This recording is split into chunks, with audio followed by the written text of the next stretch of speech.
Welcome to the Find Your Leadership Confidence podcast with Vicki Noethling.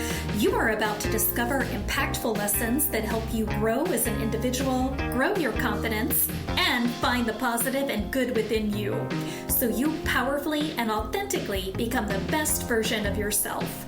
Be sure you visit our website at www.findyourleadershipconfidence.com. While you're there, subscribe to us via your favorite network. Now tune in, get ready, and enjoy the journey of emerging as a leader of exception in the 21st century. Welcome, everyone, to the Find Your Leadership Confidence podcast. I'm your host, Vicki Noethling, coming to you from Roswell, Georgia. The goal of this podcast is to bring topics and guests that will empower you to become the confident leader and take your business and your life to the next level. Today, I am very excited to bring to you Christopher Pellegrini, and let me tell you a little about him. Christopher is a Shochu. Did I say that wrong? Shochu. And you got to say the next one too. Awamori. Awamori expert. He's an author, podcast host, and a die-hard Tokyo Swallows fan, incorporating his infectious enthusiasm and knowledge of Japanese spirits in all of his professional endeavors. He launched Honkaku Spirits in March of 2020 with the mission of bringing intensely artisan Japanese spirits to discerning American consumers, especially koji-based spirits, including Shochu, and Awamori. That one's easier for me. And koji whiskey. Hailing from Bristol, Vermont, Christopher received his BA in Spanish from Wittenberg University and his MA in language education from the University College London. After honing his skills as a brewer at Outer Creek Brewing Company in Middlebury, Vermont, Christopher became a full-time professor at Waseda University in Tokyo. Following the launch of Honkaku Spirits, he now lectures at the university on a part-time basis, in addition to being a contributor to the award-winning Oxford Companion to Spirits and Cocktails. His extensive understanding of Shochu. It's spelled Shochu.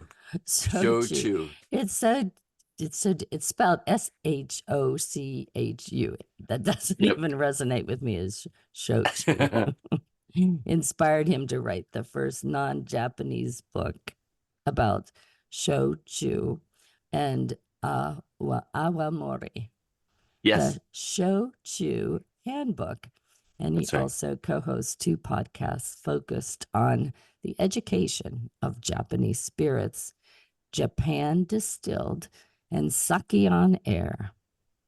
Please join me in welcoming my guest, Christopher Pellegrini. Christopher. Thank you. I just had a lesson in Japanese for sure.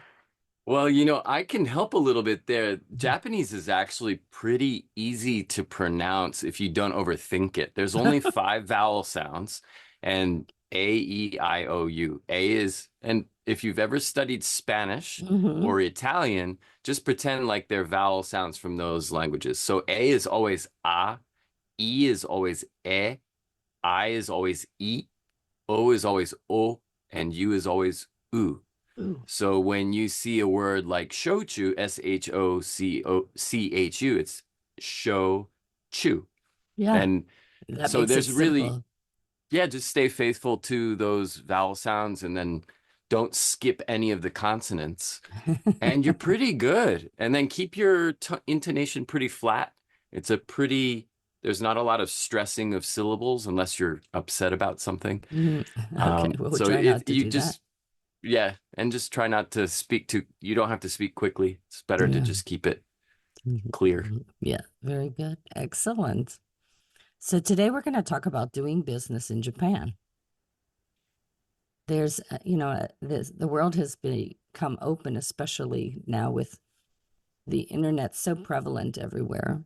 And so I think that it's a great subject for my audience to think about, should they expand and start doing business globally. So we start out with 2 easy questions before we get into the meat of things. And first is just tell everybody, where do you live? Where do you call home right now?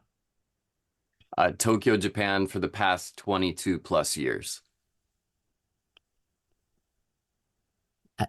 I have a whole other podcast in my mind of where we could talk about the difference between Bristol, Vermont, and Tokyo, Japan. But we won't go several there. million people. Yeah, I know.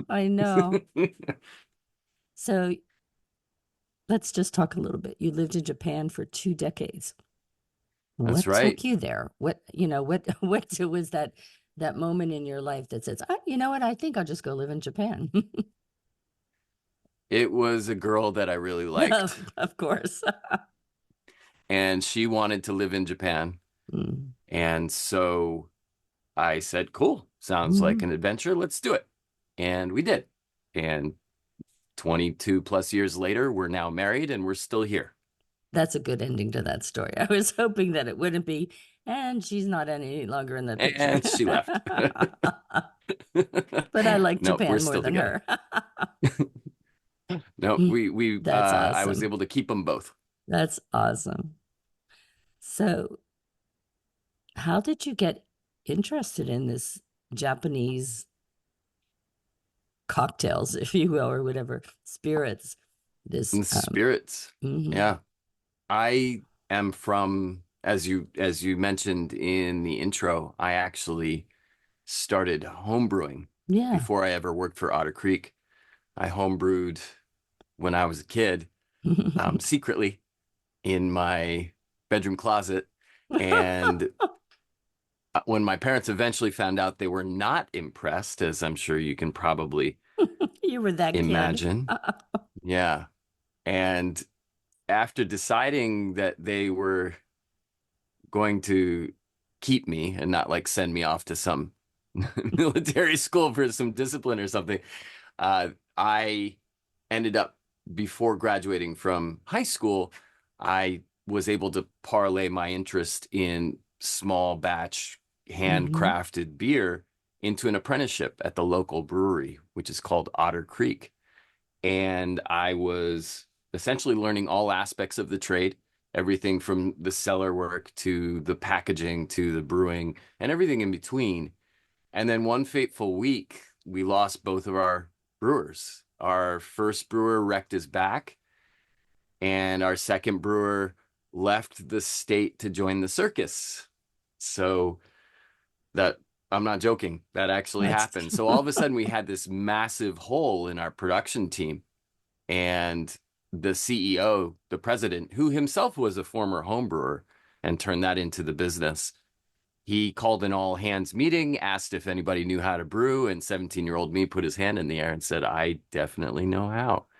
And that's how I became the youngest commercial beer brewer in the United States. Wow. I was way too young to drink what I was making, but I was very, very into what I was doing. And that ignited in me, it further ignited in me a very strong passion for all of these really, really cool small scale drinks that people will line up to fill their growlers with.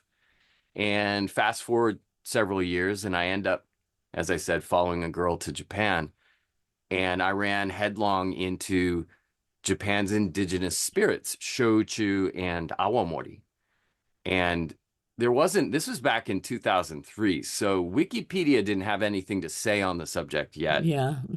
And there really weren't any non-Japanese materials available to learn about these massive parts of the culinary landscape that were hiding in plain sight, quite frankly. By 2003, Shochu and Awamori were starting to outsell sake domestically in Japan.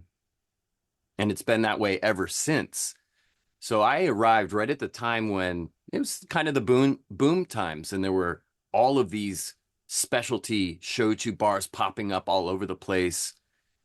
And I was quite smitten. I very quickly determined that Shochu and Awamori are kind of like the craft beer of the spirits world because there's so much diversity in Shochu. It can be made from so many different ingredients.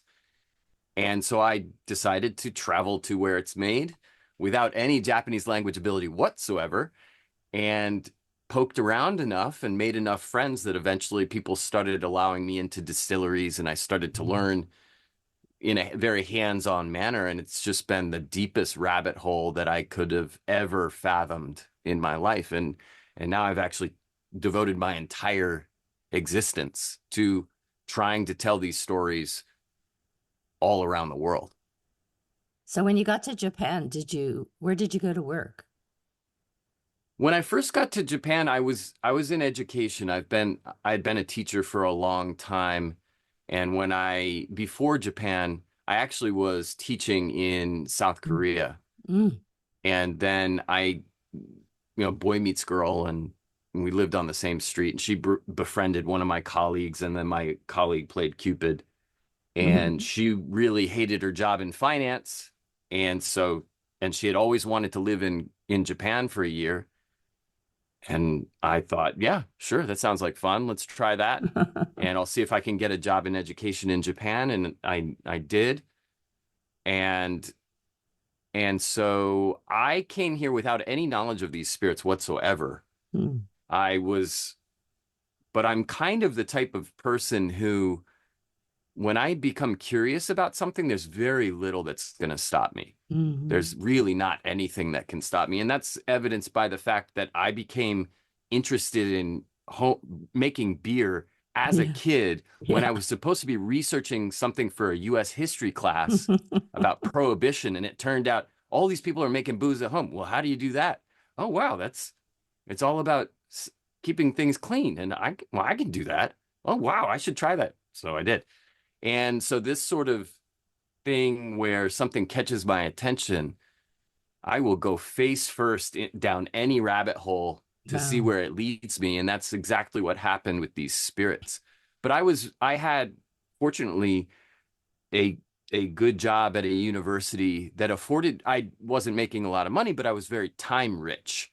So I had lots of free time where I could bail from Tokyo, fly down south, go and knock on a few more distillery doors, make some new connections, make some new friends at the local izakaya. And it just, over time built up some trust. And people gave me access that I never thought I would ever have. And then, there were times when they're like, hey, we're short staffed. You've worked on a floor before. Can you come down here and stir pots and just help us, get through the day? And so I did that for years. And then eventually that ended up becoming a business. It's amazing how volunteering for things can change your life. Introduce you absolutely. to so many things. Oh, 100%. 100%. So you've seen two sides of the world in business. So how's doing business in Japan different from doing business here in the US? It's a lot slower. It takes a lot of time under normal circumstances to really get anything done. And that's been true of pretty much every step of the genesis of the two companies that I co-manage now. One of them is in Fukuoka, Japan, down south in Shochu territory. And then the newer one is Honkaku Spirits in New York. And they're not the same entity, but they rely on each other. And it's very interesting because I'm working with a team here in Japan that has one set of cultural underpinnings and assumptions and all these things. And then another team in the United States that has a completely different set of business practices. And to be kind of the cultural arbiter and often the Japanese to English translator of a lot of things, it's really interesting. And one thing, I use this example often as my first example of how things are different. A lot of times something will have been decided and put in motion, but on the US side, something new has happened and they're like, well, can we get this slight adjustment to this approach or to whatever we're doing or the step-by-step process? And they all decide amongst themselves, so it can't hurt to ask. Yeah. And that is, in and of itself right there, is evidence of the lack of appreciation for how important consensus building is in Japan, and how important it is for everybody to be on board and to, now we've made this decision and we've put a lot of effort into it and we're going to do this, and to double back. And it doesn't hurt to ask. We should just ask.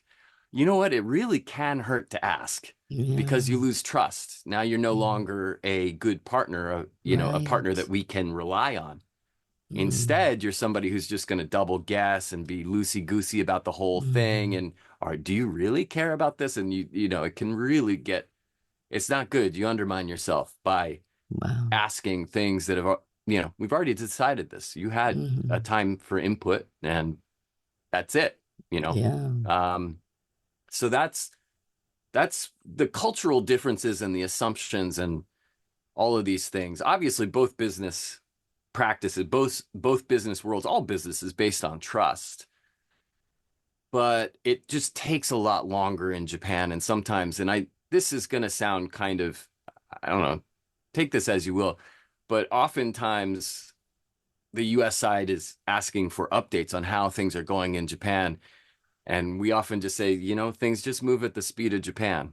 It's so funny as you're talking about that. I just think of, because you're talking New York, and I'm originally from Pittsburgh, but now live in the South. And whenever you compare mindset in the North to the South, that is a lot slower business, you know, especially I have friends that live in Florida, and it's like construction in Florida is moving probably at this pace of Japan sometimes. Yeah, sure. It's just everything. They're so risk averse a lot of the time. Right. And the larger the entity you're dealing with, the slower it is. So you've got this great idea that you want to put into motion. In the States, yes, I understand. You probably could do that next season. But I'm sorry, over here with the number of stakeholders that you have to get on board for that, that's a 2-year project. It's going to take a while. So it's funny. But fortunately, everybody on both sides is very well-meaning and very much wants this thing to be successful. So they will align if given the correct amount of information and brought to the table at the right point, you know, early enough so that they all feel like they're invested in the process. But it's funny. It's night and day, quite honestly, half the time. Patience and understanding, clear conversations too, being upfront. Yep. 100%. So you talked early on about the ingredients can vary with Shochu. Shochu. Oh gosh. So just remember the 2 words, SHOWCHEW. Oh, okay. So what kind of ingredients would go into them? Well, there are, by the decree of the Japanese tax office, 53 approved ingredients. Really? And the best sellers are a couple that one grows rampantly around Japan. That's sweet potatoes. The other one grows quite a lot, but isn't always used to make shochu. It's more often used to make tea, and that's barley. Oh. Barley tea is a big thing. So those are the 2 best sellers by, you know, shipping volume and sales value. But then also there's a lot of shochu made from rice. There's buckwheat shochu. There's kokuto sugar shochu. And then there's a bunch of weirdos. There's carrot shochu and kelp shochu and silver vine shochu. Silver vine is catnip's more potent cousin. Oh, no. And these are regional agricultural products that at some point were codified as official ingredients on some list kept by the tax authorities, and no new ingredients have been added for decades. So it's somewhat fossilized. But it's a really interesting category for a number of reasons. Reason number one, no additives are allowed. So it's just the approved ingredients, and water and time really is the only thing you can do to the product. So it tastes like what it's made from. Oh, So really? a green tea shochu tastes like green tea, and a sweet potato shochu tastes like sweet potatoes. There's nothing artificial about it, and it's as such, and because it tends to be kind of medium level Potency. alcohol payload. It's not like a whiskey or a tequila or a gin that are going to be in the 40s or higher. Instead, you're usually at around between 25 to 30% alcohol by volume, or ABV. And so because there's no additives and it's relatively medium weight in terms of the alcohol, it's actually the lowest calorie spirit in the world. Wow. That's mass produced anyway. And I know nobody drinks for their health, right? But I mean, for their there are some sanity, people maybe that sometimes. would argue with that. I mean, mental health perhaps, but and so I'm not trying to make a health claim here, but if you are counting your calories, then shochu is an excellent way to do it. So it's those couple of things, and it's another thing that's a little bit more technical, and this will be lost on most people, but it is really interesting. It's one of the few spirits in the world that is single distilled, meaning you're trading down on alcohol production, because the more you distill something, the higher the alcohol goes. But consequently, the less flavor and aroma you keep from the fermentation. Right. So they trade down on ethanol and they trade up on character. And that's why it tastes like what it's made from. So it's a really interesting, undiscovered class of spirit that is hiding in plain sight. This is a massive part of the culinary culture of Japan. It outsells sake here. And in 2022, for example, to give you an idea how big this industry is, in 2022, there was slightly more shochu and awamori produced in Japan than tequila in Mexico. Wow. Now, roughly 2/3, nearly 68% of that tequila in 2022 was shipped out of Mexico. It was exported, much of it coming to the States because we're such a huge consumer of agave spirits. Yeah. 68%. But that same year, less than 0.1% of shochu and awamori ever left Japan. It is probably Japan's best kept secret. Wow. So whenever I'm thinking in terms of wine and different things, but so since it has such a distinct flavor, is it something that you drink with a meal, or is it really just like a sipping drink, or on the rocks? Great question. How do we drink it? Great question. And I think the context is important. Is it before a meal, during a meal, or after a meal? And there are shochu and awamori for all three occasions. But I think this is important to recognize. Japanese drinking culture almost always involves food. So even though these are spirits, they will find ways to make sure that you can consume them more like a wine with dinner. And that often will involve some level of dilution. They'll add water to the drink to bring the overall ABV, any type of actual kick that it has, to bring it down or to round it out. And so one very common way to enjoy shochu is to pour it over ice and then add an equal measure of mineral water. You can make highballs, so mixing it with sparkling water over ice. On the rocks is fine too, but that might be a little bit better for after dinner, perhaps. Right. And increasingly, it's not super common here in Japan, but there are a lot more people that are sipping shochu straight. It's not a shooting spirit.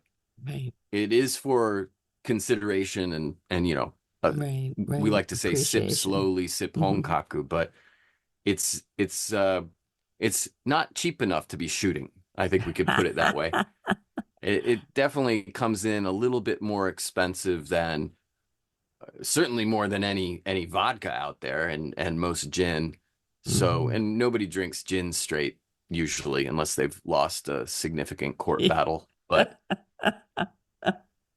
it's I agree. it's a spirits drinker's spirit. Awesome. So, what lessons have you learned? What challenge? What was your biggest challenge, and what was the most surprising opportunity that you found? One of the biggest challenges when trying to bring these traditional spirits over to the United States and to other countries, not just the U.S. The U.S. is our prime target because it's such an opportunity, obviously. Big challenge was, what is the serving style? And as someone who really loves the traditions, the people, the place, the process, all of that's wrapped into these drinks, I wanted to be as authentic as I could possibly be. And in fact, the name of our company, Honkaku, means authentic in Japanese. Oh, wow. And we really tried to go with these old school serves. My favorite way to enjoy shochu is cut 50-50 with hot water. Oh, like a tea almost. Yeah, that's exactly right. And the heat will boost some of the hiding sweetness that's in the drink. It really develops the bouquet of the shochu, and I love it. And it's really easy on the system. I mean, you can just feel that it agrees with, at least I feel when I'm drinking this warm water mix, it just goes, it's just so nice. You can feel it's not fighting in my stomach. If I put ice cubes in there, then my stomach's like, oh, geez, you're going to make me fight with this now, huh? But that, just as is in the American context for the American drinker in an American bar, doesn't translate very smoothly in most cases, or it didn't when we started. It's getting easier now. So we had to go with something that really isn't done that often in Japan yet, and that's the cocktail. We had to figure out what was the easiest way to talk cocktails or talk shochu in the context of cocktails, because that's, cocktails were born in America. Cocktail culture started in the United States, and you can't really start anywhere else without the backing of a very, very large dump truck full of cash, and probably a couple of very famous people sitting on top of that pile of cash. And we don't have that. We're a tiny company, and we're just nerds, and we want to get this in front of people. And who are the people that are on the front line of talking to consumers? It's bartenders. So we've spent a lot of time figuring out how to get bartenders in on the first floor of this very, very complex landscape of spirits, and get them excited about all of the possibilities and how they can be doing something new that's really never been done before with this flavor palette. And it's starting to work. So that was a big challenge, having to pivot from going, okay, well, this is how they do it in Japan, to, well, this is how it could really work well here. And obviously, and there's people out there listening to this right now who are going to think, well, duh, you have to think of your audience. But at the same time, the cocktail thing had just never been done before with these drinks. So it really was us relearning our entire thought process and mindset about how these drinks can be enjoyed. And now, because it's starting to work, I just last week was in front of a Shochu Makers Association in one prefecture in Kyushu, the Oita Shochu Makers Association, and I gave a 90-minute talk in Japanese about sales strategies and what the cocktail culture looks like, and distribution channels, and all of these things, trying to get them in the right frame of mind for creating not only the products, but also the accompanying point of sale material and educational material that their eventual distribution partners can use to convince bartenders to take a flyer on something that they've never heard of before. Yeah. So, I think that was both one of the biggest challenges and then also one of the biggest benefits, just conversely, is that it forced me into this entirely new way of thinking about the possibilities of how our own products could be enjoyed, and a whole lot more education for me. So I started studying bartending all the time. I've drank too many cocktails over the past 4 years, which is why I've started to, I'm filling out my vests a little bit better than I used to. There's a lot of sugar in those things. I know. And yeah, so I made a ton of great relationships, a lot of new friends, meet great people all over the place. I mean, it's been really, really enjoyable. And I'm super grateful that I get to do this. Every day I wake up, I'm just like, I get to do this again. And whether I'm in Japan and calling people in the middle of the night over here, and it's, because I'm 14 hours ahead of the East Coast in the United States. So I have to stay up until 4 or 5 a.m. to get people when they're starting their day. And you don't call a bartender in the a.m. because it pisses them off. Yeah. Because they're just, they were at work They until just 5. got home. Yep. So, but lots of lessons and, roll with the punches and nothing's impossible, but if it was easy, then everybody would do it. So That's you just exactly right. keep telling yourself that you'll get there. You just keep your chin down. All right. Well, time has flown by. I've enjoyed this conversation, and Cheers, Vicki. we'll definitely have to see if it comes to a bar or a restaurant near me to give it a go. But I hope it does. if the folks out there are saying, oh my gosh, I need to know more about this business and, doing business in Japan has intrigued you and you'd like to get some advice from Christopher, I have the slide as always for you to look at. Take a screenshot if you're watching. If you're listening, I'll read the information, but everything is available on my YouTube channel, Vicki Noethling. So please subscribe if you haven't, as well as my findyourleadershipconfidence.com website in the show notes.